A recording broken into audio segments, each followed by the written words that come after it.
स्वरूपे प्रभु विषय में शिक्षा दे तालीम करबा दायित्व ग्रहण करिवे एवं उपयुक्त समय जदि आपण माने ए शिशुर सेही सब जत्न तत्व देवे मांगलिक भाव ताहेले ठिया होए सम्मति प्रकाश करंतु जे हां आमे ताहा करिबु।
आशीर्वाद करे दाम्पत्य जीवन रे फल एक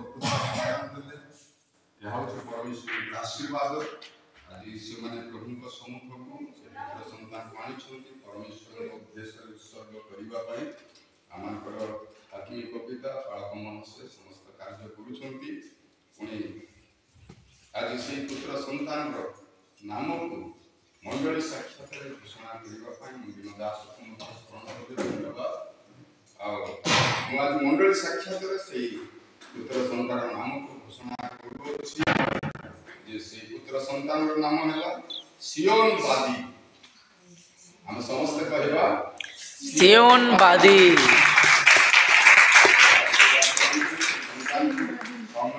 वृद्धि करंतु भगवान दृष्टि परमेश्वर दृष्टि अनुग्रह पात्र हो। धन्यवाद बहुत बहुत धन्यवाद।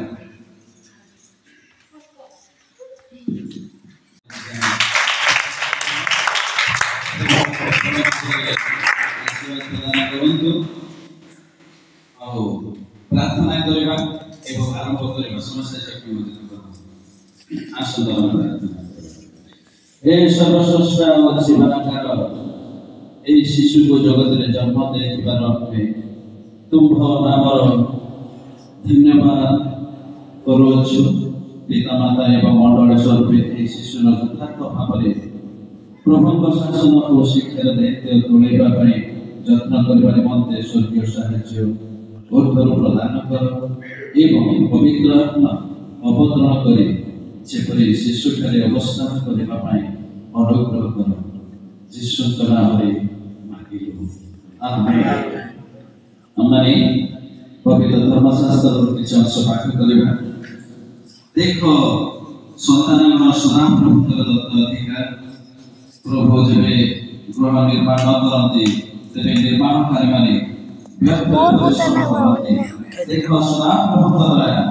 अनादि काल अनंत काल पर्यंत आपण भयकारी मान प्रति थाए जो माने ताहांतर नियम पालन को रक्षा करती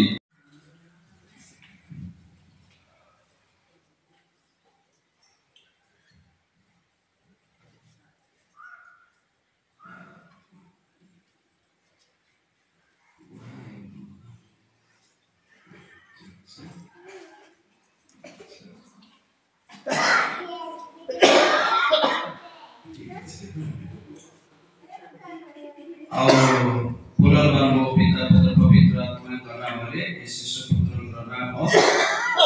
सियोन बासी आज घोषणा करू अछि आ प्रभु तुमको आशीर्वाद करंतु तुमको रक्षा करंतु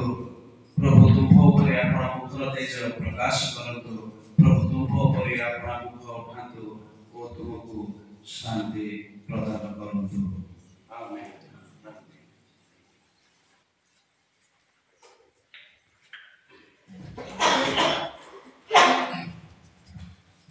पवित्र प्रभु धन्यवाद पवित्र महानाम को धन्यवाद दउछि प्रभु शिशु पुत्र को प्रभु